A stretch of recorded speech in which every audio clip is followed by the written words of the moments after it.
Great, thank you so much for joining. This is the fourth and final session of our conference on human rights due diligence and systemic inequalities. And we have been hearing so many insights from our excellent speakers over the course of yesterday and this morning. And we also look forward to this last session, of which the topic is the way forward. Just a few reminders before we start. First of all, the conference is being recorded and the recording will be shared on the BICL website in due course.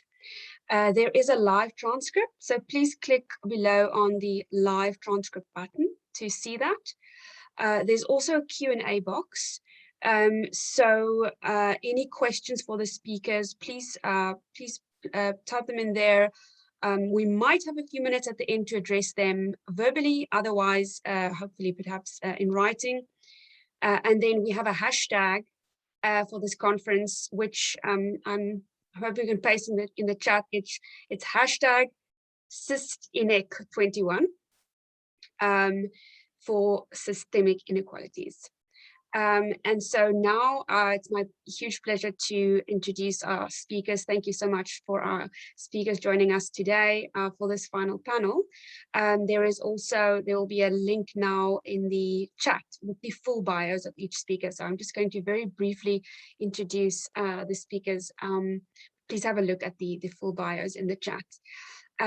So thank you very much for joining. Dominique Day is chair of the UN Working Group of Experts on People of African Descent and also leads Daylight and Access to Justice platform. Jaren is senior counsel, Global Human Rights and Employment Law at Pepsico.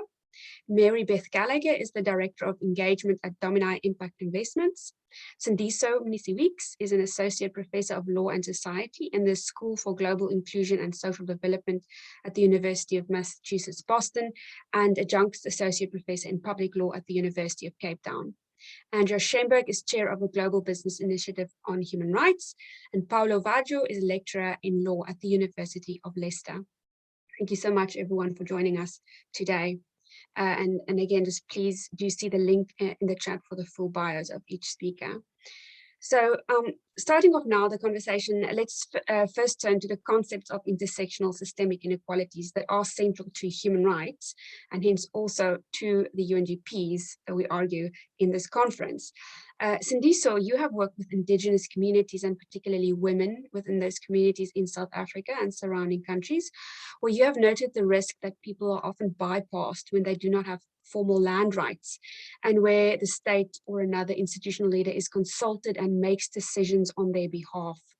You've also noted in this context the value of the UNGP's emphasis on prevention and the consultation of potentially affected communities. Could you elaborate on the concept of systemic inequality, what it looks like in practice in these contexts, and on the centrality of the concept of dignity to equality and the human rights framework? Thank you so much for the opportunity, Lisa. I'm really glad to be part of this conversation. And yes, to respond to your question, one of the things that really struck me when going through the UNGP was that there was no mention of dignity. And I think that one of the things that you see in the spaces where I work, where you sort of we're advocating for greater land rights protection, tenure, security, and greater protection of the rights of women within those contexts as well. You find that the way that people are treated shows that actually the ways in which companies and the government regard those people are ways that show that they actually do not fully appreciate their humanity in fullness, right? Do not fully appreciate the fact that they need to be treated in the same way that you would treat people, for instance, in urban spaces, if you're going to remove them from their land in order to build a shopping mall or take away some sort of resources that they depend upon for their livelihoods. And that's really grounded in this idea of in the fact of people not having, registered land rights in many instances. And so because the state is the owner of the land on record in many of these instances, and then you layer on top of that the traditional systems of law where traditional leaders are often conceived of as the ones who you need to consult right? People who actually use, live on, depend upon that land and those resources are not treated as people who are necessary to consult. And so that's why I thought that the emphasis on, prevention, right? Because I think mitigation is good, definitely, and remediation is definitely very good, especially when done through legitimate processes. But even that depends upon and requires consultation with potentially affected groups and other relevant stakeholders. And that is often missing. And so I'll give just one brief example, if I may. So in South Africa, there's a piece of legislation, the Traditional Leadership and Governance Framework Act of 2003, which is actually now being replaced by the Traditional and Khoisan Leadership Act. And none, like in that legislation, there's no reference to consultation with communities. And so actually, communities are often sort of overlooked when it comes to making these decisions. And that's because they're thought of as homogenous and thought of as basically subject to a benevolent dictator that is the traditional leader, or, the state in partnership. And so I think that that's actually a really significant concern. And so that's why I thought that, thinking about dignity was the first thing that came to my mind is, our companies actually, our businesses taking seriously the equal dignity of the people who live in these spaces. Thank you so much, Cindy, for a really grounding overview to kick us off. That's really helpful. Dominique, one of the themes that you often discuss in your work is the historical context, and particularly the historical construct of race, and how this was and continued to be connected to business. You have observed that while this context is embraced implicitly within the UNGPs, it is not really discussed in the business and human rights community. Could you elaborate on these points? Yes, and thank you so much. I'm also really pleased to be here. And maybe I can pick up directly on what Sindisa was saying about dignity, because a lot of times when we talk about dignity, we talk about it within the right to life. And if you look at race and the historical construct of race, it really became a way to normalize atrocity, normalize the taking of life, and the abandonment of the idea of certain people's entitlement to dignity in service to business necessity. And so when we talk about race, right, we understand that race is not biological. You can't do a blood test that will tell you if that I'm a Black woman, that someone else is an Asian woman. And yet it's been a very powerful social construct. And part of that has to do with the determination to use race as a mechanism to exploit profit opportunity. And I say exploit deliberately here because this idea of exploiting profit opportunity remains very accepted in our language, at the same time that the idea of exploiting people's lands and resources, intellect, families, futures is seen as problematic, right? It's seen as a human rights violation that constitutes atrocity. And yet, right? And yet we still continue to see, for example, hazardous waste cited disproportionately in communities of people of African descent. We still see massive injustices on the parts of transnational businesses cited towards people of African descent. So I think an interesting thing for us to look at sort of is the historical and theoretical context, where this idea of business necessity offered us a rationale, a justification for not just atrocity, but for redefining the place and the purpose of an entire people. If you're a lawyer like I am, these words business necessity mean something, right? They are a justification that is held up in the courts of most of our countries. They are a basis for doing things and for balancing rights, for balancing needs that is very common, right? And it is very much part of our transnational narrative. Even things like protest, individual protest, boycotts, for example, have been challenged in courts because of their impact to individual business. So when we decide, right, hundreds of years ago, that we would like to have sugar as a commercial product, even though it's long been seen as an impossible product in that moment, because you need to literally have a workforce that can be worked to death every 5 to 7 years. Sugarcane obviously is an intensely dangerous product to grow, particularly in the sort of pre-industrial era. Ultimately, to make that happen, right, we normalize the idea of not just racial inequality, but the abandonment of dignity, the dehumanization of people of African descent, in order to not just steal, traffic, and trade their labor, but also to create the possibilities of breeding farms of people who look like me, to create the possibility that any innovation, any technology, any understandings they have could be legitimately appropriated and redirected on the grounds of business necessity, on the grounds of white profit. And this has been supported by law.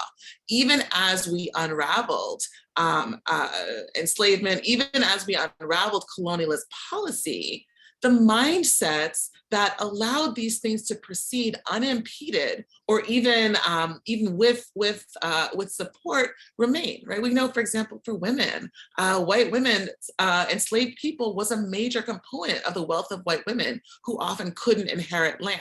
So the mindsets that allowed racial atrocity to persist just in business required a normalization throughout society. And we still see that today. We still see the legacies of that today. We still see those mindsets, and we can measure it in racial disparities virtually everywhere we look. Thank you so much, Dominique, for that important emphasis on the historical constructs which continue to be embedded within the legal systems today, which is an important theme that has come out throughout our conference. Thank you for that. And following on from this, you frequently engage with UN member states on specific business-related examples of inequalities that you observed during your country visits. Could you provide us with a few examples, and also what we could learn from these examples? Yeah, I think this is one of the most important things we do. We do country visits, and we're able to really talk to people in every corner of certain countries, and we hear about things that people kind of get is unfair. They get that it's problematic. They get that it's racialized, but they don't have the language or even the context to understand that this is actually a transnational pattern of exploitation.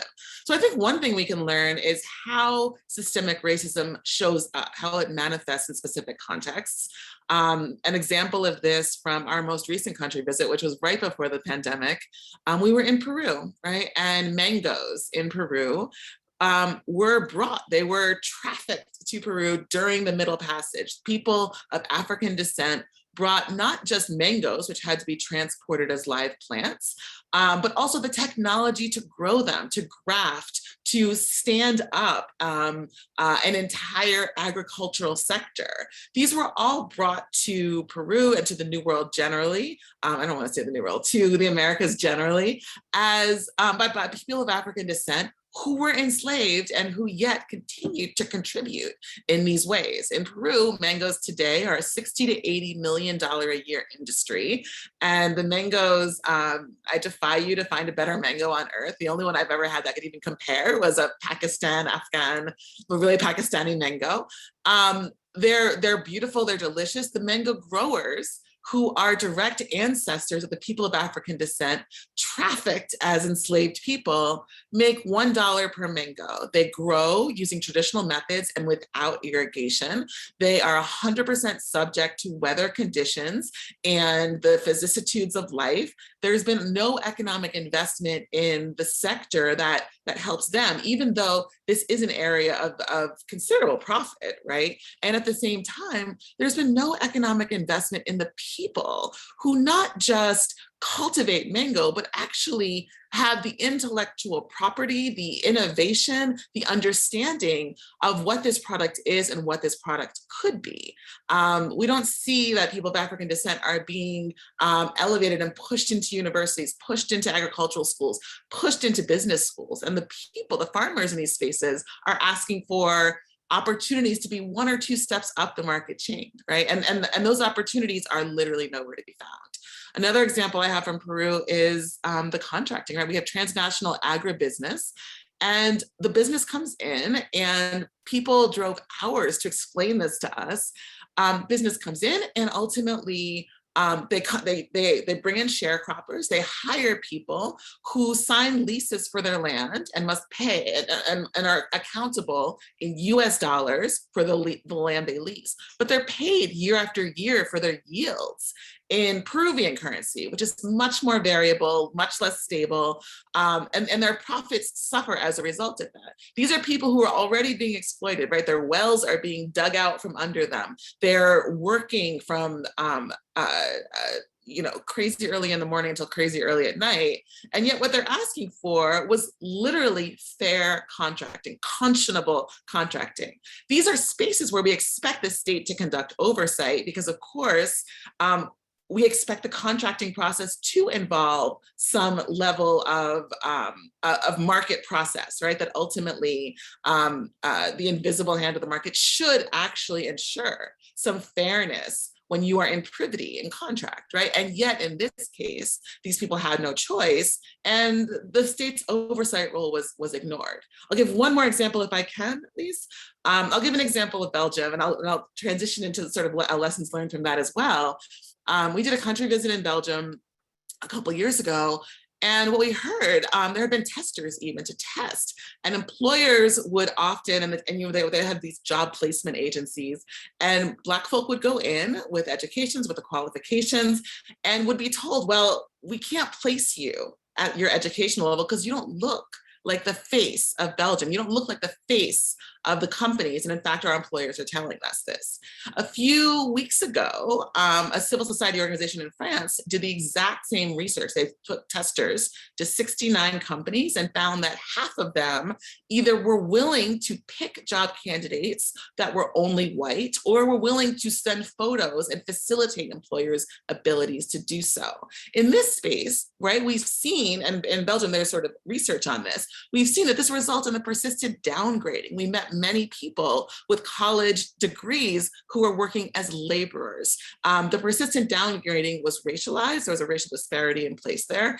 And people found it very difficult not to break through the requirements of education or comportment. They found it very difficult to break through the legacies of mindset, right? The legacies of colonialism, where Black folk were seen as labor, as exploitable, as not part of the public-facing aspect of success and profit. Where do we go from here? Well, it's obvious what we need to do. The disparities themselves tell us where we need to focus. But I will tell you this in a little inside baseball, I spoke about these very examples and another one on Belgium recently in the Human Rights Council, and was told that these claims, even though they were findings, even though we spoke specifically to people, that these claims were untrue, that there was no systemic, they were talking specifically about education, there was no systemic inequality in education, that the things that every single person of African descent told us in that country were somehow stretches of our imaginations. So this culture of denial that we have around race, the culture of denial that we have around systemic racism, its impact, and the idea that people of African descent are not somehow less than, continues to insulate people's from the discomfort of confronting race, from the discomfort of acknowledging our complicity, and also the ways that white privilege and the ways that whiteness itself are commodified to benefit people in many countries. And so the lessons learned here have to do with culture of denial, have to do with what does it look like to have your oversight really acknowledge the dignity of everybody equally? What does it look like to really look at what's happening that you can't even see in your own country and ask yourself, how do I lean into the solution rather than further cover up the problem? Thank you so much, Dominique, for those really helpful points. I mean, really important point you raised there, especially with your last point as well, tying in with this, bringing us back to the question of human rights due diligence in the UNGPs, is that identification and assessment of your impacts, and the argument that we make in this conference is how can you do that if you don't actually identify and assess your impact in this way? So that actually takes us to my next question. Paolo, could we turn to you now? Because your work includes a focus on how the UNGPs applies in the context of disability rights, including academic and advisory work. So how do the UNGPs, how does the UNGPs framework compare to the Convention on the Rights of Persons with Disabilities, or the CRPD? And how have the UNGPs changed the landscape since the CRPD? All right, thanks, Lise. And I think I'll go back to one of the concepts that Dominique introduced, and the one on theoretical context, because if one takes the theoretical context from which the UNGP have derived and compares it to the CRPD, the step forward is magnificent. Just to give you an idea, the CRPD is a convention that, even though it refers straight to disability rights, so to the rights of disabled individuals, provides for a rather reactive approach. The whole thing about the reasonable accommodation, it's all nice and fun on paper, but then in practice, it turns into businesses, let alone states, but even private businesses, just basically reacting on whether they have a disabled employee or whether they have a disabled audience and they need to cater to their needs. So effectively what happens is, regardless of what some academics might say about reasonable accommodation, what happens is that there is always a question mark next to the disability rights. I have certain rights on paper as a disabled individual. I'm actually going to be able to enjoy those rights in the workplace, or in even if I want to go out and use a business for a service. I never know. I will find out when I'm there, because it needs to be seen whether the accommodation that I need is reasonable in terms of price, in terms of cost, in terms of benefit for the owner, for the employer, or for the state sometimes. Whilst the guiding principles actually provide for a different approach, that's a proactive one, at least in theory, that's what I was referring to the theoretical context. But they are designed to think about these sort of things first, and then possibly adapt things as they go. But the moment the employers, the moment the businesses have to think about and assess the potential human rights implications of the decisions beforehand, then there is room for an improvement in the conditions of disabled individuals who work for businesses and disabled individuals who actually use these businesses and these employers for services.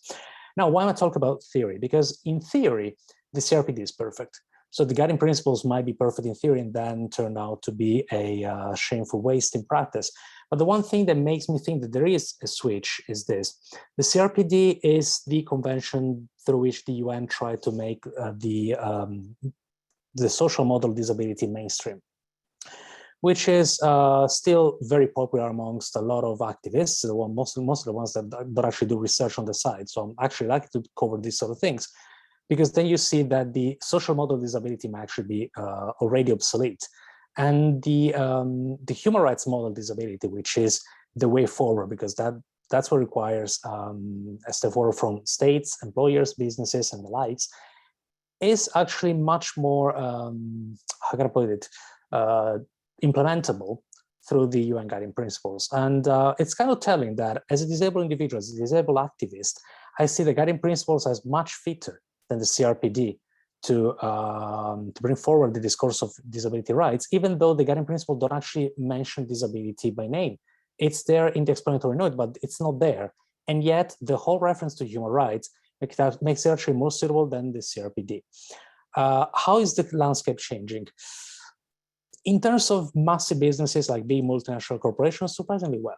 It's actually working, because it's much easier, even in terms of cost benefit, because it always boils down to that, to implement disability rights from a due diligence perspective beforehand than actually react as the CRPD requires business to do. But then again, that's for some of the biggest corporations in the world. And I don't want to sound too optimistic, because these corporations are usually known for giving it with one hand and taking it from some other hand. So the whole disability discourse for big companies is also a very nice selling point. Oh, look at what we're doing for disabled, but they don't show you what they're doing for race, for gender, for other marginalized categories. So, and the disabled discourse sells. almost as much as gender. So you never know how much they're actually doing in terms of human rights. But from a strictly disabled perspective, it's actually pretty good. It remains to be seen how the guiding principles can actually affect the small and medium enterprises, which are the large majority of the world. There are countries, I'm not going to make any names because we're recording, but there are countries that still have lots of troubles implementing the HRDD. And they probably don't even know or don't care much about the guiding principles. But again, going back to the theory, in theory, the guiding principles are a massive step forward. And, crossing fingers, the practice will follow. Thank you so much, Paula. That's really helpful. And again, picking up on a few themes there, and actually following up on this, you've already started touching on this, is what do you see as the way forward now in terms of using the UNGPs? And also, do you see this as changing through the introduction of regulation that requires human rights due diligence? Don't want to be the usual academic that goes back to doctrinal work, but if I can refer everybody to the principle 18, I'm just going to read it quickly. But in order to gauge human rights risk, business enterprises should identify and assess any actual potential adverse human rights impacts with which they may be involved, etc. And this process should draw internal and or independent external human rights expertise and involve meaningful consultation with potentially affected groups and other relevant stakeholders. So that's already a step forward there, because the relevant communities, the relevant associations, the relevant experts are to be involved. And so the due diligence aspect is actually covered by the guiding principles. Regulation, again, that's a pessimistic in me. I think we need regulation. I think the guiding principles are a nice first step, but before we get regulation, and then talk about state regulation, or even international one, because the international, well, we had the CRPD, we know it doesn't work, or it doesn't work as it should. Nationally, the UN guiding principles might actually be the way forward in terms of inspiring national legislation and regulations that requires due diligence. But as we were saying these last 2 days, due diligence in this case is the key. We're not going to have anything proactive without due diligence. We're probably not going to have decent due diligence without regulation. So again, there is a lot to be seen, but on one hand, I'm optimistic because the guiding principles are a step forward.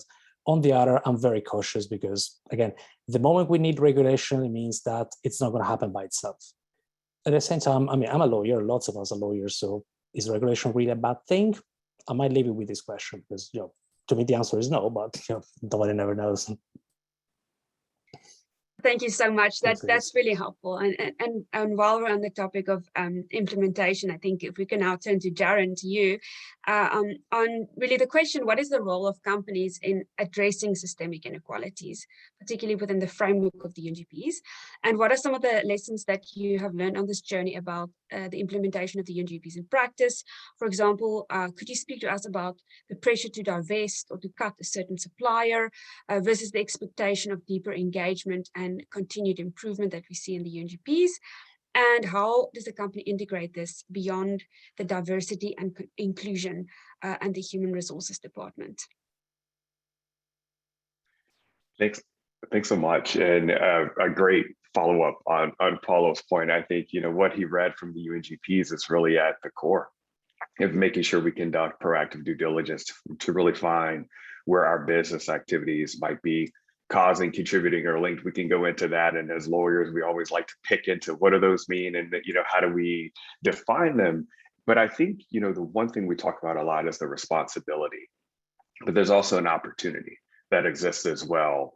And as we've started on our journey of building our due diligence program, and really some of those lessons we've learned, there's a focus on creating clean supply chains. I'm going to go in and make sure I have every supplier do everything I need, versus the focus on how are we working to create an enabling environment that's going to continue to promote respect for human rights. And that's been one of the big focuses of our program as we've built capacity, engaged with suppliers, of understanding we have a role and a responsibility and an opportunity to engage on those broader systemic inequalities that underlie a lot of the salient issues that our business and our supply chain are facing. And this gets to a point I think everyone has mentioned so far: how are we engaging with rights holders? And is that through worker voice programs, through direct engagement, to better understand what are the actual issues? It's one of those, at a corporate level, we have a program focused on forced labor. Well, what is that? And that takes on a very different context in X country versus X country. Okay, are we talking something that's impacting migrant workers? Okay, what corridor? Because it's going to look very different given the context that we're working in from a social perspective. So I think, those are a few of the areas that everyone's already mentioned of making sure this is proactive. You're actually engaging with rights holders as a business versus saying, okay, here are the issues, here's how we're focusing and going on without actually getting into the nuance. And I think, Dominique, you mentioned something that really resonated. It's having that moment of discomfort, I think sometimes, and engaging and saying, here's the process, here's how we might be causing or contributing. What are the actions we need to put in place? And I think particularly as, a large multinational, that a lot of times we might be 5 to 6 tiers removed, we still have a role and responsibility to engage. And sometimes the hard part is finding out how and what's the appropriate means and how do we start to engage with not only our supply chain, but civil society as well to actually get the local context of what are we really managing toward. And another piece here is we think about how do we help create enabling environments that respect human rights, collaboration. And I think that's one of those, whether it's with civil society, other multinationals in a local context, to really look at how do we move some of those forward. And Cindy, so you mentioned, land rights, and particularly some of the disparate impacts women face, whether it's access to land tenure. Those are some of the issues that we work on as well. And it's how do we get down to that level to where we really understand the context in Mexico is very different than it might be in India, right? Given the tenure systems and everything that's going on. And, Lisa, you mentioned, the pressure sometimes to cut suppliers versus focusing on deeper engagement. And that is something I think a lot of businesses are starting to face. And it varies sometimes, at least in my experience, whether you're focusing more from an environmental perspective or human rights perspective. Environmental stakeholders typically, you need to cut X supplier out today versus on the social side, how are you going to stay and build capacity? And really, so it's a bit of a balancing act of managing those expectations.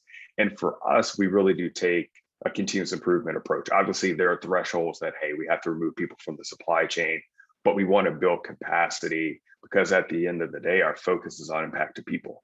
And how are we helping drive positive impact across the board? And I think the last piece, how do we integrate this beyond just the DE&I journey, which is important. And I think depending on the company, how that philosophy is ingrained can really tell you a lot.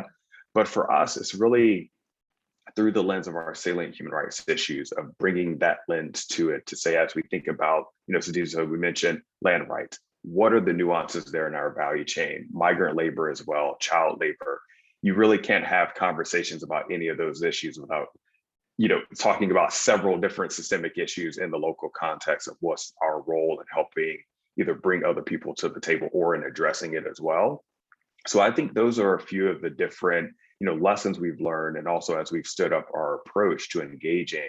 And, I think that's why it's so important for companies, as we talk about due diligence, to truly proactively engage. And I think have that rights holder voice component. It's key. Thank you so much, Jaren. And so many points there that are also really relevant in the current discussions around design of regulation and the kind of regulation that does encourage this kind of deeper engagement rather than the removal from the risk entirely. So just a reminder, if there are any questions, please do put them in the Q&A box. And we turn now to Mary Beth. You engage as an institutional investor with companies you invest in using the UNGP's framework. For example, in the tech sector around facial recognition and surveillance, or in the climate context on forest and biodiversity. How can institutional investors seek to influence company policies and practices to align with the UNGPs and address systemic inequalities? Sure. Thank you, Lise. It's really nice to be here. Hi, everyone. I'm Mary Beth. Again, I work with Domini Impact Investments, and really just so grateful for the panelists and your expertise and to be part of this great group. So thank you. So as an institutional investor, we think about our responsibility. Domini is a mutual fund based in the US, and it has a commitment to harness the power of finance to advance universal human dignity and ecological sustainability. And how that comes into practice really shapes what we invest in as an institution. So we evaluate companies, whether they have business models that are fundamentally aligned with those two values of universal human dignity and ecological sustainability. Are they contributing something positive to society? And we evaluate their relationship with stakeholders. How do they treat their workers, their communities, the environment, all of the various stakeholders that interact with the business every day. And the first step is sort of evaluating which companies are fit for the portfolio. And I think that's our greatest point of leverage to say, this isn't a company that we feel like we want to put our capital in. Once we hold a company, that's where my role comes in as Director of Engagement, where we use our tools of active ownership and stewardship to engage with companies. So Jaren's just spoken about some of the policies and practices that Pepsi has. We would use our various tools of investor letters, dialogues, to try to engage with the company to better understand how those systems work in practice.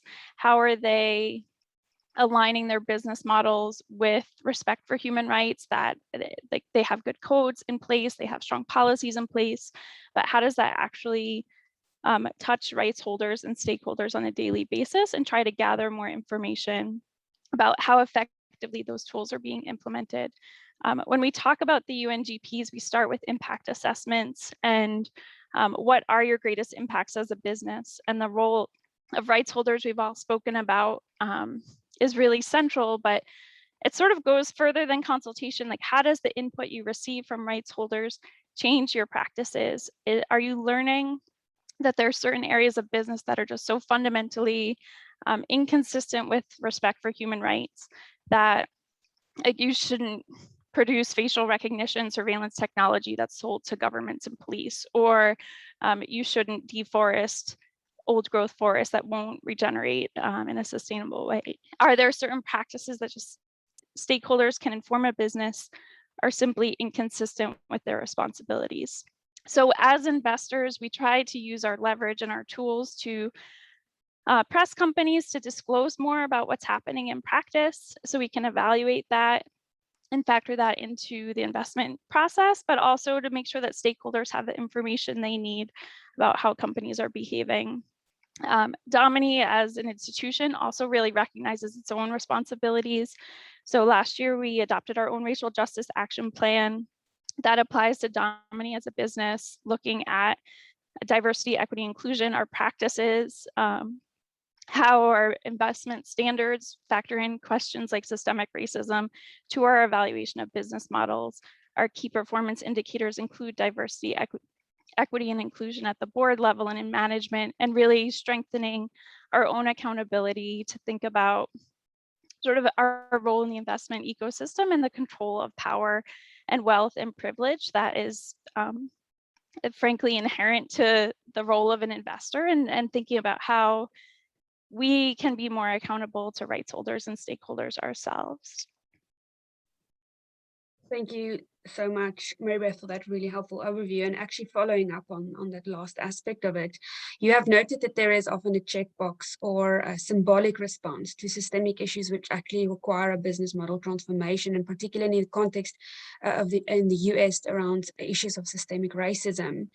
Could you elaborate on these concerns and what the distinctions are between the kind of responses we have seen and those that integrate UNGP's consistent approach? Yeah, I think we're talking about systemic issues, and I think the way Dominique put it, of undoing the normalization of exploitation, like we are looking at really a need to completely transform everyone's relationship with their own dignity and their own access to power and their ability to create wealth and health and safety for themselves and their families. So an audit will not accomplish that. Compliance with law will not accomplish that. Sort of passive participation in a multi-stakeholder institution won't shift power in that way. And so I think what we really want to understand is as a company is taking on a human rights impact assessment, which is great, like they should do that, it's absolutely essential, but how do they bring an intersectional lens and a rights-based lens to that looks at systemic issues and doesn't sort of give them the okay to move forward, but really forces them to grapple with the implications of their business practices. And the cause contribute linkage requires doing that at depth. It's not just about within your own operations, it's really about all of your business relationships and business partners. So sort of challenging all of us to examine where we need to give something up. I think it's time, if we're really going to have a more equitable society, we all really need to shift our power. And in terms of like what works, I don't know that there are a ton of great examples, but there's one that I really always highlight as quite meaningful, which is the Coalition of Immokalee Workers and the worker-driven social responsibility. And the reason I think it's so fundamental, farm workers and tomato workers in Florida have organized themselves, created their own code of conduct. They have an independent monitoring system.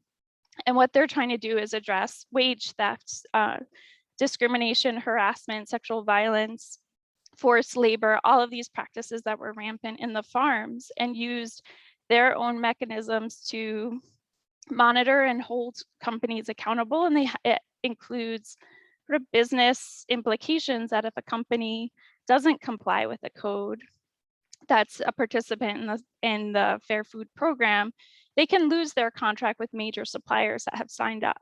So it's worker driven and it has business implications. And I think those are really central elements of a meaningful program centered on the rights and needs of workers, owned and accountable to the workers. And then sort of business consequences. So somebody might lose their business if they don't fulfill those expectations.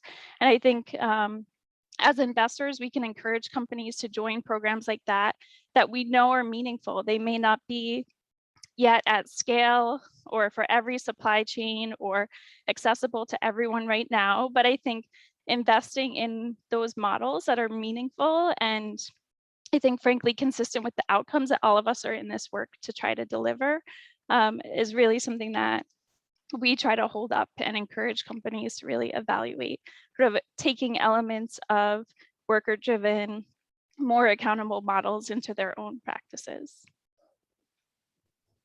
Thank you so much, Mary Beth, also for that really helpful practical example of how it could work and what that we could learn from. Sindiso, you have similarly commented on this distinction between the deep systemic and structural changes that need to be put in place, as opposed to superficial responses or the low-hanging fruit within the US context. Could you elaborate on this and how the UNGP's lens, which requires a human rights-centered approach, would apply to this distinction? Thank you.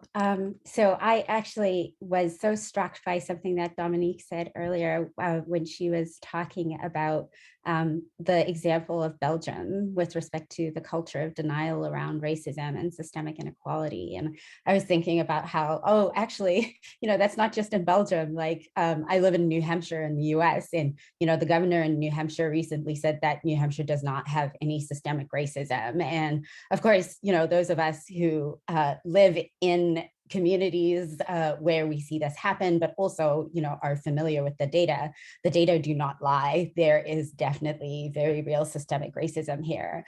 And I guess part of what it made me think of is that, when we think about solutions, there really is a range, right? Like there are some businesses who are coming from the perspective, or some people even who are coming from the perspective where, this isn't a problem, like we don't need to deal with it at all. But then there are others who are on the other side of the spectrum, I guess, sort of like what, Jaren was talking about with respect to some of the sort of proactive steps that they are taking. And then there are those that are in between. And I guess I want to talk a little bit about those that are in between where, the conception of the systemic inequalities is so shallow, right? That, you know, they are addressing it's almost like they're still looking for the noose, right, as the symbol of racism. And of course, there are still nooses. People are still actually physically threatened by systemic racism and violence. But there are also, you know, forms that are just as pernicious, but are much less sort of in your face. And I think that that's part of the thing, you know, when I come from the perspective of thinking about dignity, I think that that's also part of the human rights perspective that I think is important, you know, to be thinking about when businesses are approaching these issues. And one of the things that jumps out at me in the UNGP is its talk about, you know, taking preemptive steps such as continuous improvement. And I appreciated Jaren's points about how they are doing that in terms of continuous improvement, but additionally continuous learning, right? And I think continuous learning is really important. And in a sense, it's how businesses can get from that place of denial, right, where they are continuing to say that systemic racism isn't real, to the point where they're actually proactively taking steps to address it. And I guess the thing that for me isn't explicitly said in the UNGP, but is actually really important, is that continuous learning has got to include unlearning. And so I think, you know, many of the comments that my colleagues have made on the panel so far are essentially about all of that history that needs to be unlearned, right? All of these historical, like, learned behaviors of business practice and business beliefs that need to be unlearned. And I guess I think that that's really, really critical as part of that sort of sustained commitment that businesses need to engage in terms of dealing with intersectional inequalities that are rooted in the system, and recognizing that those need to be uprooted from the very base, that token or symbolic measures are inadequate, that, you know, picking low-hanging fruit, as in the form of, you know, when graffiti is sprayed on the wall and then, you know, a business comes out and says, oh, we stand with you, that we will not tolerate this, we will, you know, employ all of the tools at our disposal to address these issues, but they're not employing all of the tools at their disposal to address the issues of inequality that are structurally embedded at the very foundations of their business formation and their business practices. I think those are some of the things that are really important to me. And then the last thing, I guess, that I wanted to observe was I loved, you know, the comment about focusing not just on responsibility, but also on the opportunity. And I think that perspective, right, brought together with a perspective on human rights that centers on dignity, allows businesses, or would allow businesses, to recognize themselves increasingly as needing to act in good faith. Because, you know, this is part of the thing, coming back to Paulo's point about regulation, right? Is there a place for regulation? Absolutely. However, regulation, as I think he observed too, is not going to be enough to make it all happen. And this is where I keep coming back to the place that businesses need to act in good faith, right? They need to recognize themselves as being active stakeholders in society and needing to be proactive in doing exactly what Mary Beth was saying, you know, recognizing that sometimes they're going to have to give things up in order to realize the greater good. And, you know, I'm inclined to adopt the perspective that says that, you know, the pie can get bigger and we can all share it. And hopefully that's, you know, that's how it works out, right? But the reality is that sometimes there will be losses. And I think businesses have to be prepared to do the right thing, even in the faces of those losses, for the sake of, you know, equality.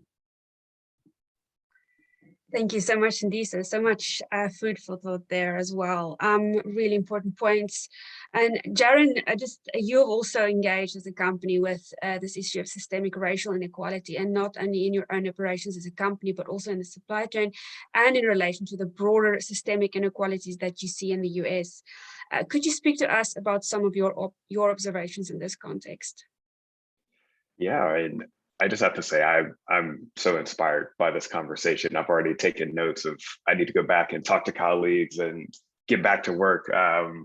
Yeah, Great notes. Yeah, and I think, I'll start a little bit as we think about the US context in the past 2 years, which personally, I think from a racial equality standpoint, have been traumatic for myself. I don't know about a lot of the other people as we've gone through this. And I think we've touched on the business community response, which I think we saw a lot of people last year, following the murder of George Floyd, a lot of corporate statements, commitments, and we were a company who made new commitments and statements as well. And I think unpacking that process and starting with the recognition, that's something in this conversation, both Dominique and I think everyone has brought up, of how important it is to take the moment to reflect and recognize the systemic nature of it. We all have a role to play, businesses, individuals.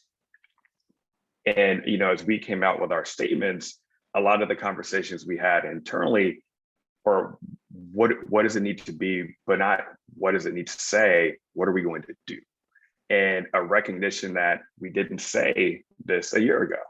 And those were the conversations internally where we needed to have that moment between different communities of, hey, this is something we've been saying, we haven't said, and have that recognition and kind of moment of truth of, hey, where are we going from here? And I go back to a conversation I had with one of our senior executives when we were thinking of our new goals and commitments of, how do we bring the human rights and our DE&I journey even closer together and integrate those and make sure those perspectives aren't lost? Because sometimes within corporations, you can kind of get, okay, you're silo over here, you're over here. We kind of all own different portions of it, but making sure we're together and thinking through things. And I think that was one aspect that really helped us as we focus on our new strategy, which really kind of 3 pillars of people, business, and community. And I think this looks at, Sandisa, to your point around how are we addressing some of the structural barriers that might be in place from a hiring perspective, from a recruitment perspective. Where are we going? Getting people to interrogate that and look at it, say, oh, what do we need to change? Or, do we need to go to different places? Do we need to interview differently? Like those types of just truly introspective conversations. Same thing on the business side, as we think about our supply chain. What suppliers are we bringing in? How are we engaging to make sure other suppliers have access to capital so they can build and grow within our supply chain? And then the last part on community, really focusing on our role as a citizen, of, hey, what is the role we have to engage on these issues, either through advocacy, either through support of local organizations who are working on these issues as well. And I think that's where, whether it's voting rights, LGBTQ plus like equality, whatever those are, how are we engaging, advocating, and empowering beyond, okay, this is, a ad campaign or whatever, but what are we doing through our public policy government affairs teams? Where's the human rights team engaging? And I think those are some of the areas we've had some great learnings. I'm just saying, over the past year, since we've kind of restructured how we focus on this internally, but continuing to say this isn't one goal, one statement, but a continuous journey. And I think that's the biggest piece. Personally, I wanted to make sure as we went through this, people understood, and with human rights as well, we can put a date to it, but we're talking about human behavior at the end of the day, which is going to take learning, unlearning, a lot of development and capacity building. And those are long-term commitments, not something we can put something short to. So that's a little bit of insight into how we thought about that process, some of what we've looked at. And as we move forward, really bringing and continuing to bring our DE&I and human rights journey together as we think about that and the intersectionality of those issues is just really important. It's something we're continuing to do internally as well. Thank you so much, Jaren, and also again for focusing on the intersectional nature of this and how you can only really pick up on that if you use the human rights lens. Thank you so much for that. So Andrea, turning now to you, you engage with business through your work with GBI and as an advisor to business, including on how business should respond to systemic inequalities within the framework of the UNGPs. What are some of the biggest obstacles for companies in this context? Yeah, thank you, Liz. And thank you very much for inviting me to be on the panel. I'm so excited to be part of it, part of the conversation today.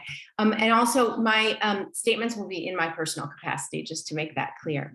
But I think some of the biggest, I think if I had to sum it up as one of the biggest obstacles, I would say it's failure to initially ask the right question. And yes, from the UNGPs, we have this idea of involvement, but involvement in what?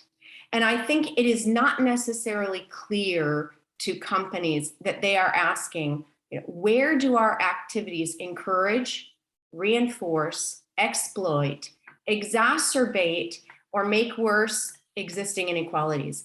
I am not sure that companies have that question front of mind, right, when they do their human rights impact assessments. But it's also about at which point in time does that question get asked? So I think it was Dominique that talked about siting for infrastructure, hazardous waste, where are dams going to be built, and we've seen it time and time again, that the human rights assessment comes after the company has made the agreement to do a certain project, right?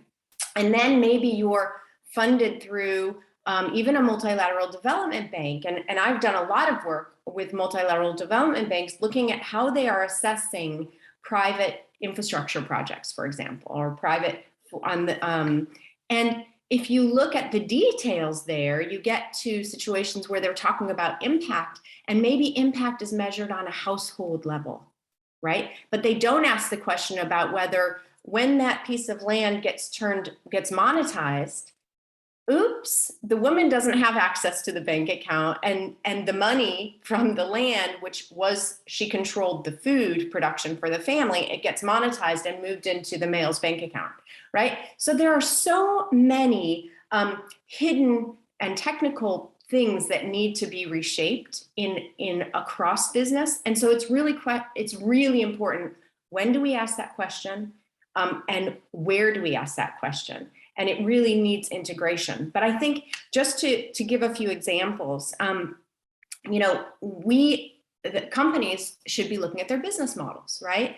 One of the cases that I brought to the UN Forum a few years ago was a case of a Kenyan flower farm.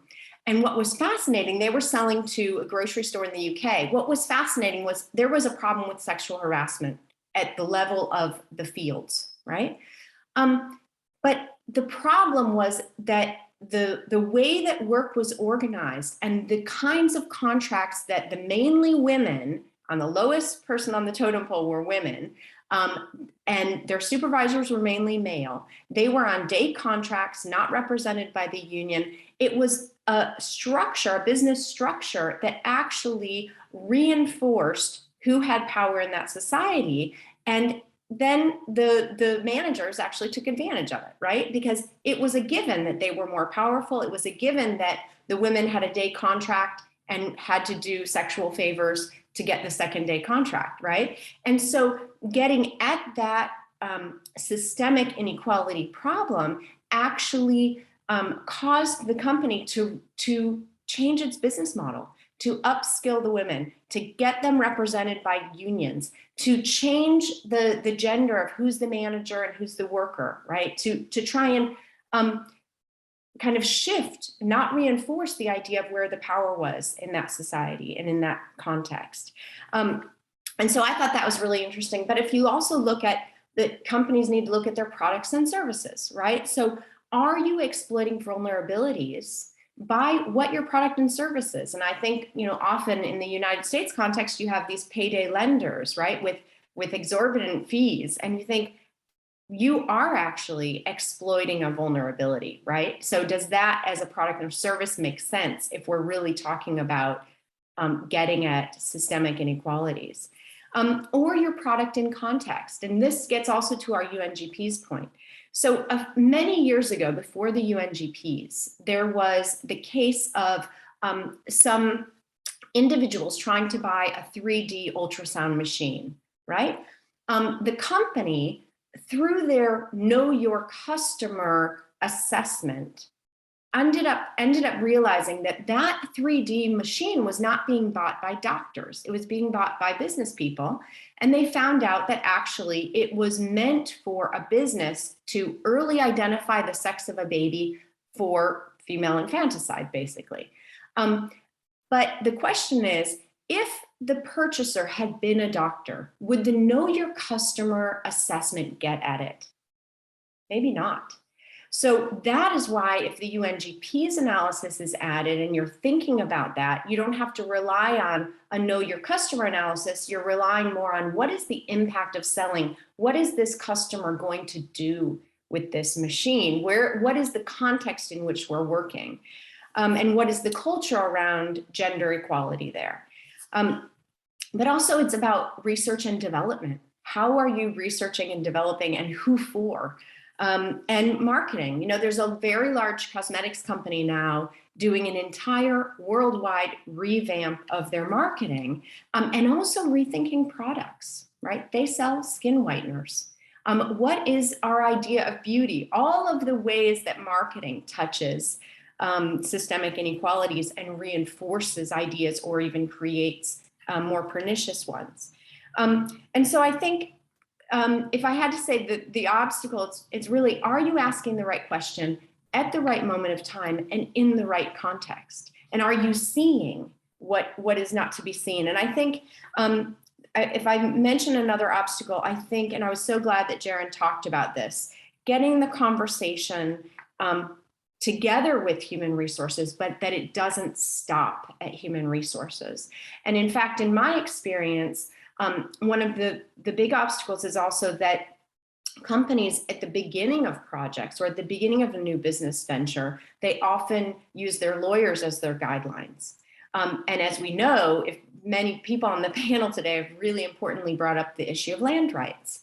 Well, as we know, lawyers can get, you know, really nice deeds, really nice, but unless you understand the cultural context and the systemic inequalities in which you're operating, you may not question that, right? And so I do actually quite a lot of presentations with lawyers trying to get them to open their minds beyond law and say it's actually quite important that you understand what the cultural context is, what the systemic inequalities in that context are, because it may help you question those deeds that the government gave to you and that you didn't check with the landowners. And in fact, then the UNGPs gives that wonderful hook of saying, this is what human rights due diligence looks like. You actually talk with the people who may be potentially impacted. And so you have to go check.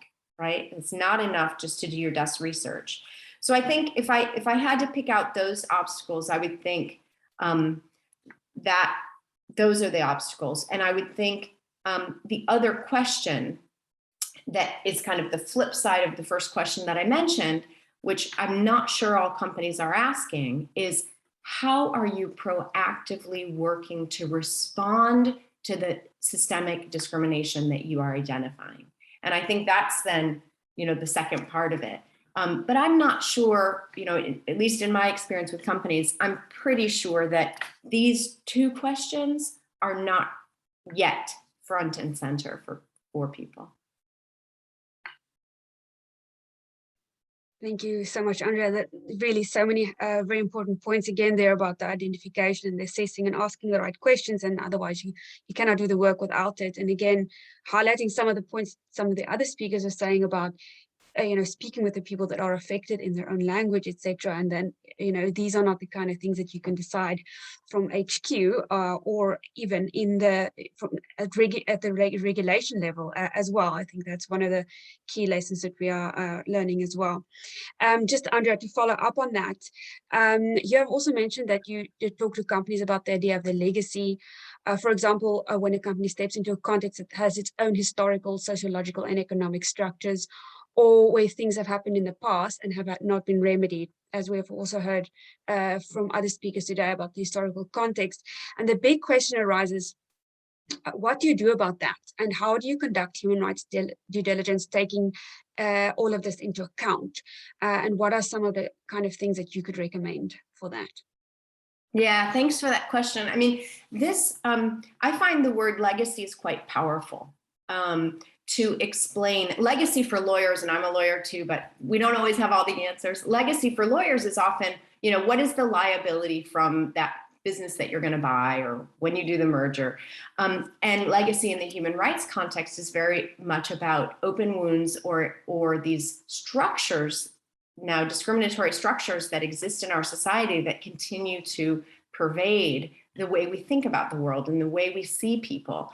And so I've been using the word legacy because it helps companies basically stop the assumption that they work in a vacuum, right? So stop the assumption that when people walk into your company, they start at zero and they don't have any history and they don't have any bias and they don't have any of those structures affecting them. And also when you go into a context to do business, you're stepping into a legacy, right? And so we use that word to just say, you're not stepping, it may be a greenfield investment, but there is a history there. And so how do you start to understand that? And that is the term that I'm using to try to get companies to actually back their human rights due diligence up to before they agree to go into a project, or as they're actually just trying to understand the new context. And it's not necessarily based on the state. It could be, you know, that particular county, that particular city where you're going to work, and then understanding the bigger context. So I'm using the word legacy because to try to communicate to companies that this stuff sticks and that you can't pretend to have a whiteboard and that you're just starting history when you arrive. Thank you so much. Again, tying in with so many of the topics that others have raised is really helpful. We can now turn to the Q&A, and I also would like to encourage anyone in the audience, if you have any questions, to please post them in the Q&A. And we have one question here from Beatrice, and it's the question is: would anyone have an example or examples of good case studies of companies that have effectively, or at least to a good extent, gone beyond human rights due diligence to engage with structural inequalities? And so some examples that would be good as examples for others. You know, we have mentioned the Mary Beth, you've mentioned the example of the tomato farm community, and we've had a few other examples. I was wondering if anyone has any thoughts on this question that they would like to say. Paolo, please go ahead. Well, I can only speak from a disability perspective, obviously, but up until at least 2020, so yeah, but very recently, IBM had a fantastic program because they went above and beyond their obligations to not just include disabled individuals in their workforce, but also to basically cover one of the most structural deficiencies of disabled individuals, which is in training. IBM paid for lots and lots of training for disabled individuals, even before hiring them and after hiring them. And one of the issues, I'm going to be very brief for this because I want to give everybody else a chance to speak, but one of the problems with disabled individuals entering the job market is that most of them in many countries had actually struggled to get an education, proper education, just as much as able-bodied people, for problems with finances, obviously, and sometimes problems with the universities themselves, because universities are subject to different standards, so they don't actually have to be inclusive, surprisingly. So IBM was one of those companies that will look at the market, but also sort of like give some sort of preferential treatment to disabled individuals exactly to address those systemic inequalities and try to basically sort of fill the gap to an extent. And their own internal training programs were fantastic to this extent. So IBM could be a good case study for this. Thank you so much, Paolo. That's really helpful. Andrea, please go ahead. Yeah, I would just comment also on the question. I would say that human rights due diligence actually asks companies to engage with structural inequalities. So I would not put it beyond human rights due diligence. I would put it as part of. And a company that I'm familiar with had a problem of child prostitution around one of their installations. And it was an issue. It was a structural issue, right? The children, they were children being offered up for prostitution to the workers of the company, and they were being offered by the family. And of course, it was an economic issue as well, not only gender. And they actually worked with local communities, with NGOs, with all kinds of supporting organizations to actually get at the root problem. And that's what I think is the UNGP's disruption, right? They're trying to get companies to get more at the root problems, which brings me to one point that I want to make, because in that case, they really did go to what I think are structural inequalities.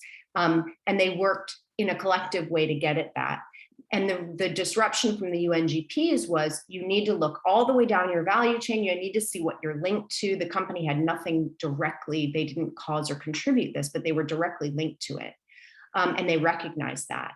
And when we talk about legislation, for me, the most important aspect of new legislation, and I agree that we need it, but the most important aspect of legislation is that it encourages that disruption and doesn't discourage the disruption, because it would be such a tragedy if new legislation pushes companies to not know and not show and to close their eyes and ears to the structural inequalities that they are linked to.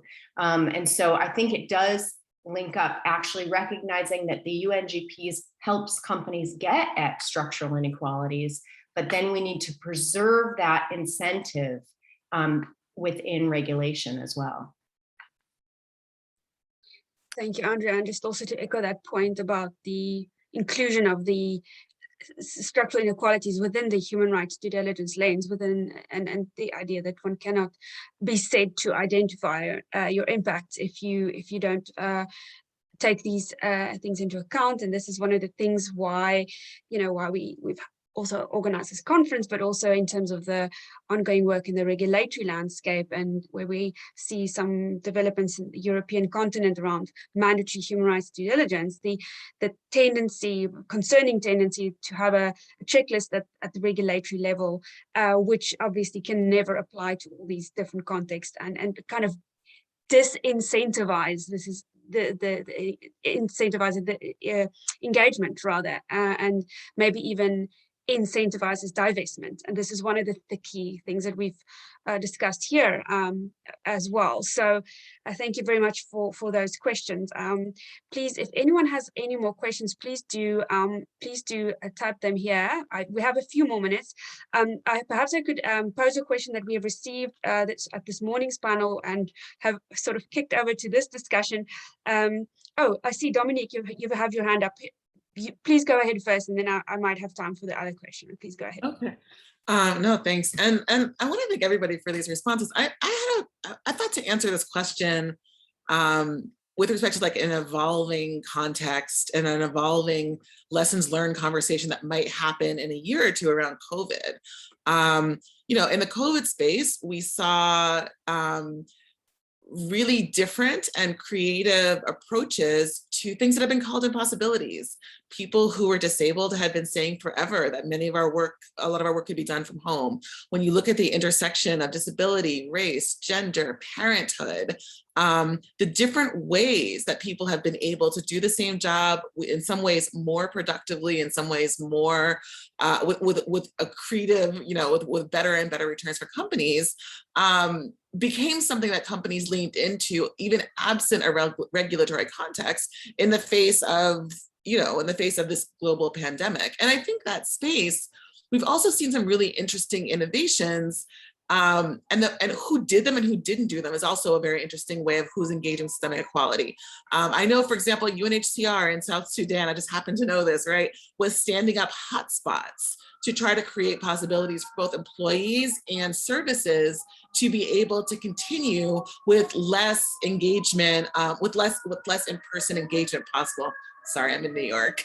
We know that in some spaces, educational and schooling institutions were able to give students tablets, give them access to internet, give them computers. And then we know in some places that absolutely didn't happen. We had a famous story here in New York, the land of the sirens, a year ago, where a young girl taking her advanced placement exams was told to sit outside McDonald's to catch a Wi-Fi by, I think, the Educational Testing Service, although I may be wrong about that. Hopefully I'm not slandering somebody.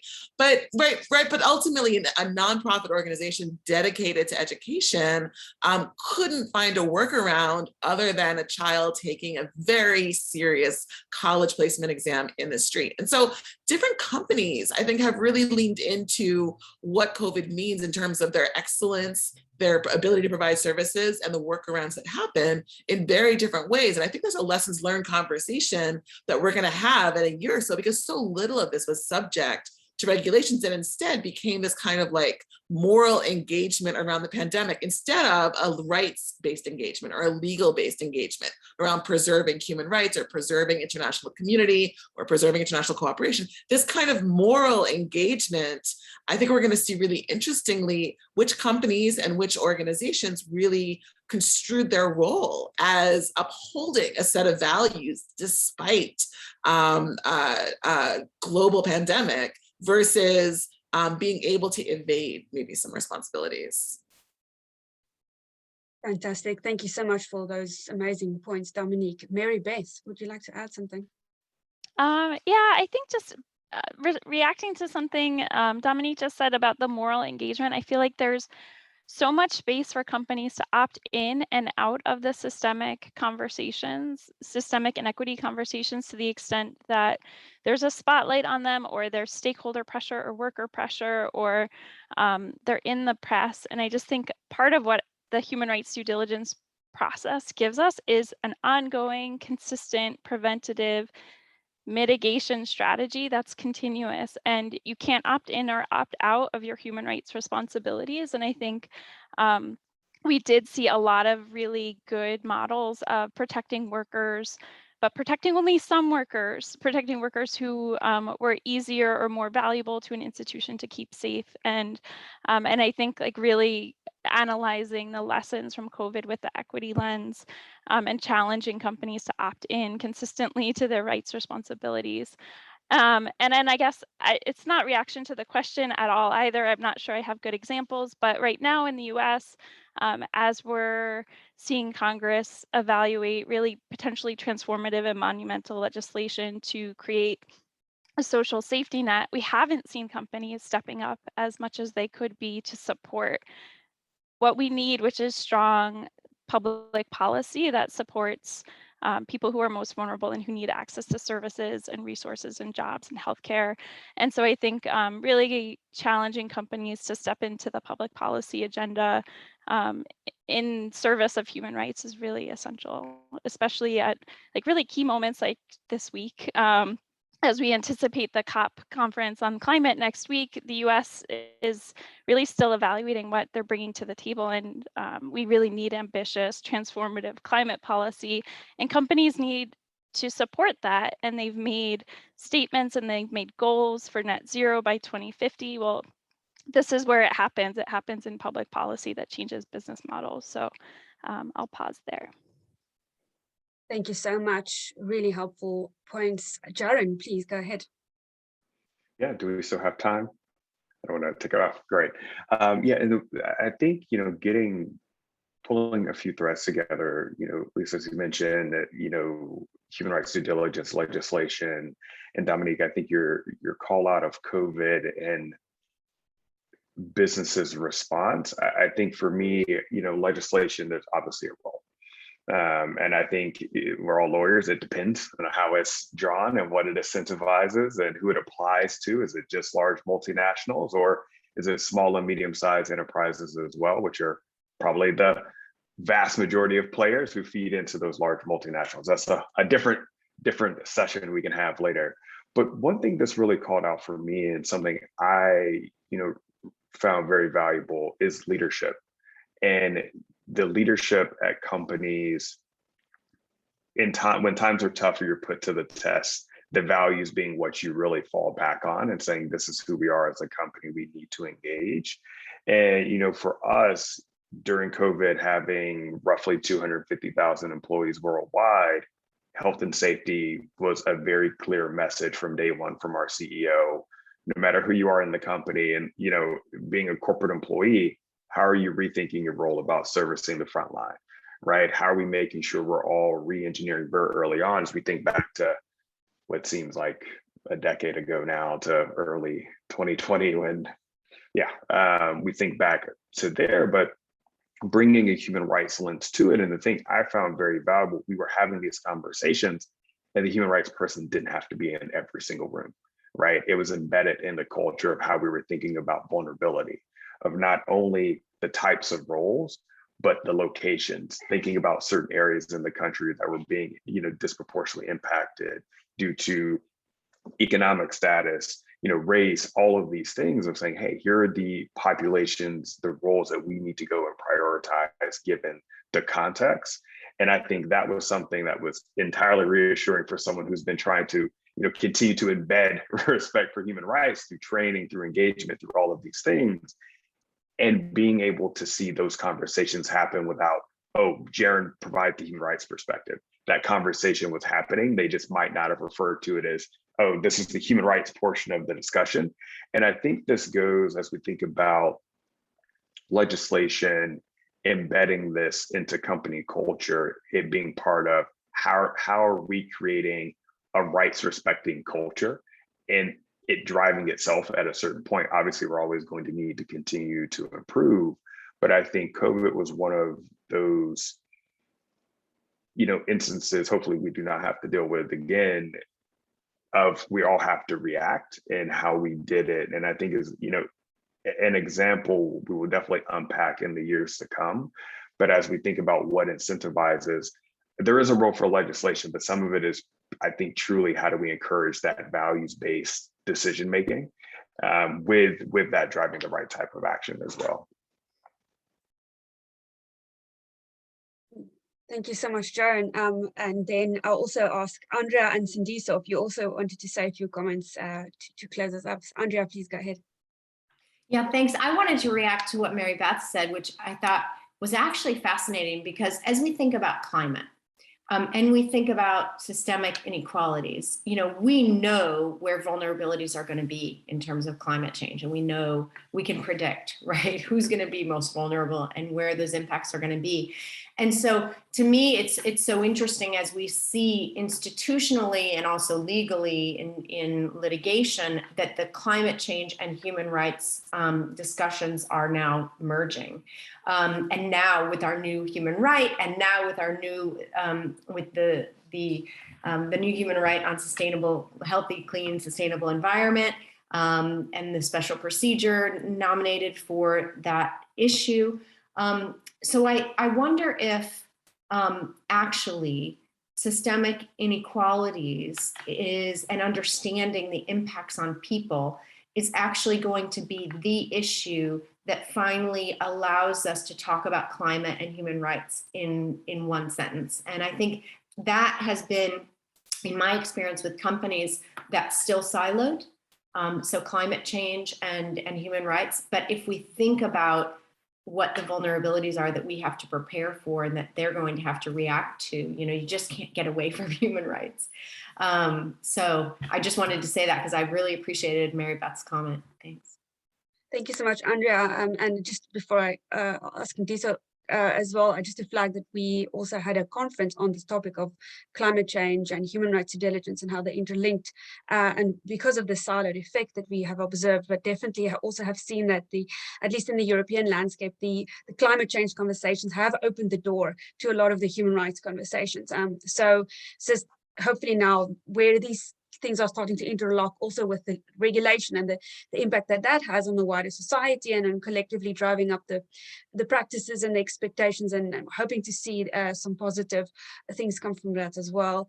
And then lastly, Sindiso, perhaps I could ask you for some final thoughts from you. Please take your time. Thank you.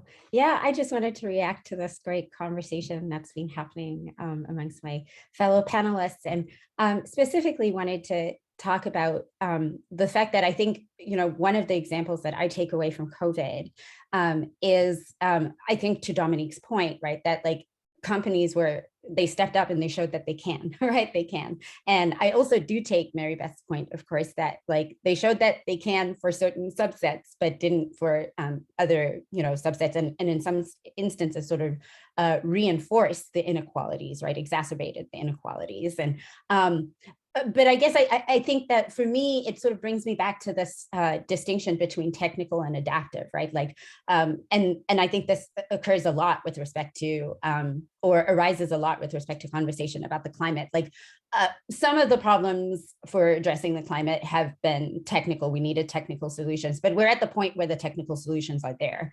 The issues are really adaptive, right? Like we need to adapt, we need to transform our behavior, we need to transform our assumptions and expectations and what we, the way we're used to doing things in order to actually implement the technical solutions. And I feel that that is the case with respect to businesses and human rights writ large, is that in many instances, and I love the examples that Andrea gave, where like, if you just use the tools at your disposal, if you just take the time, if you just do the due diligence, right, you can, in many instances, preventatively, engage and ensure that you at least help to mitigate some of that harm that could potentially happen. But in many instances, that's just not happening.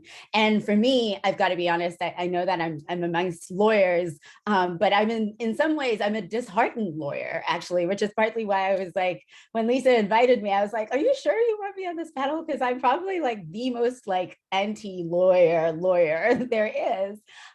Because I've got to be honest that I have very little faith in the law and its ability to get businesses to do the right thing in this situation, which is why I keep harping on the values, right? Harping on the fact that businesses need to stop acting in a defensive way in anticipation, right, of having to defend themselves, right, from some sort of criticism or some sort of having to, they need to act proactively in a way that is values driven. And I really appreciate what you said about that, Jaren, right? But those values need to be grounded in something that isn't just sort of esoteric, right? And I guess that's where I can see the value of the human rights framework, is that we have some sort of agreement about what those values are. And that's part of why I guess I feel that the omission of dignity is actually a really significant thing, because I think at the very foundation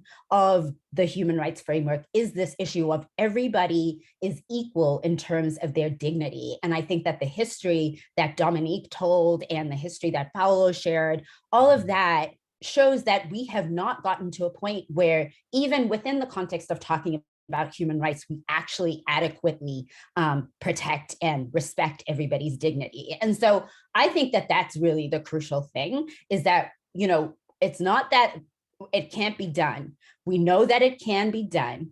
It is an adaptive question of how do we get businesses to do the right thing proactively, not from a posture of defensiveness of I might get sued, or any kind of attitude that is grounded in I need to preserve my interests, my business interests, right? But actually rather from a perspective of we are in this together, right? So Heather McGee's book, The Sum of Us, right? Like this is a joint endeavor. We are stakeholders in society and we should be doing the right thing.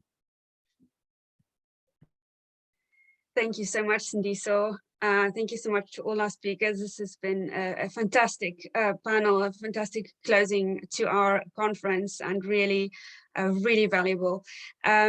Before we close, I'd just like to hand over for a few closing words of thanks, also from Sorka McLeod, our co-organizer at the University of Copenhagen. And just from me, thank you so much for everybody on this panel and for everyone in the audience. And I will now hand over to Sorka. Thanks, Lisa. Before I make any substantive remarks, I'd just like to thank all of our panelists over the last 2 days. The panels have flown by in a flash. I think Lisa and I are both overwhelmed by the quality of the discussions and the topics that have come up, and we're really looking forward to moving forward ourselves.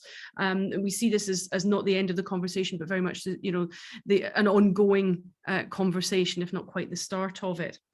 I'd also like to thank our moderators, Freya Dinshaw, Elsa Severy, Michael Olatokan, and of course Lisa for today's panel. They did a spectacular job of keeping everyone on track and on time. I think this must be the first conference in the history of the COVID pandemic that didn't overrun. So thank you to them. And finally, to thank the Bickle team who did all the organisation behind the scenes for us, and particularly to Liam today, who has been multitasking a go-go. I think he's got had three different events today. So Liam, I'm not even sure if you're in our conference right now, but thank you.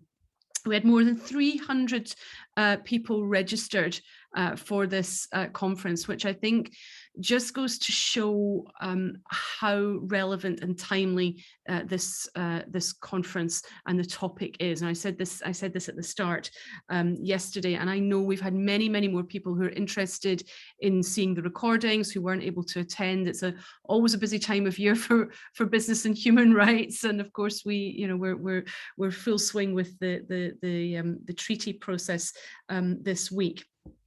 I'd like to say three things and just reflect a little bit on the themes, if you like, that have emerged from the discussions yesterday and today. The first theme is humanity. The number of panelists who expressed their feelings that the issue of systemic inequalities is fundamentally related to people being treated as human beings and people being treated with dignity, and that systemic inequalities fundamentally undermine or threaten people being treated in that way, and that people are dehumanized by systemic inequalities in the business context. So that was the first very powerful theme that I took from yesterday and today.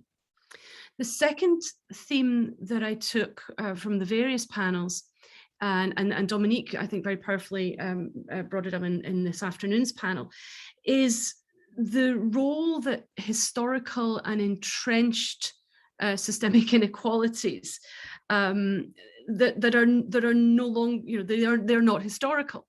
They might have that as their starting place, but they are fundamentally modern in the processes, in the legal systems, and in the corporate structures that we see today, and that there's a weakness, if you like, in the UN guiding principles, or at least in the way that the UN guiding principles are being implemented, in that they focus on impacts and not on structures.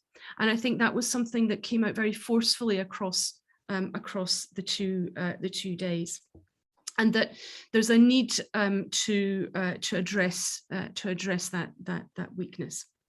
And finally, I think Sintiso put it so well. I hope you forgive me. I'm just going to quote you directly because I don't think there's a better way to say this.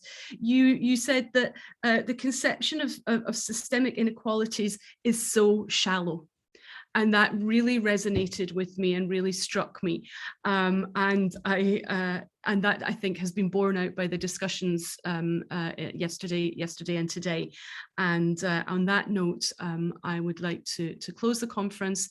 Thank you and all of the participants, everyone who's attended over the 2 days. The recordings will be made available to you. You will hear all about that. And we're hoping to produce some other things as a consequence of these panels. So thank you very much.